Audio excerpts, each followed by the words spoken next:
nekajletnem premoru bomo letos spet lahko prisluhnili, kako zveni partizanska pesem iz Mladih grd.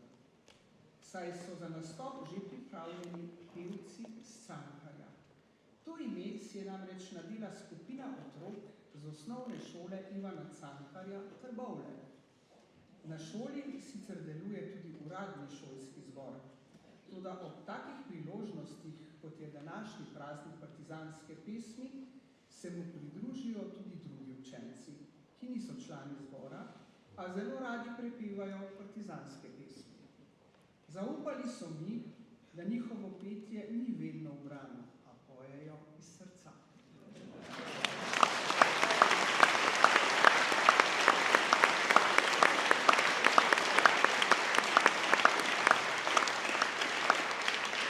Za ta nastop je pevce pripravila predvsem zborovodkinja šolskih pevskih zborov Tjaša Judež, nocoj pa bo z njimi Tina Trugar. Na harmoniki jih bo spremljal Tinej Reberšek.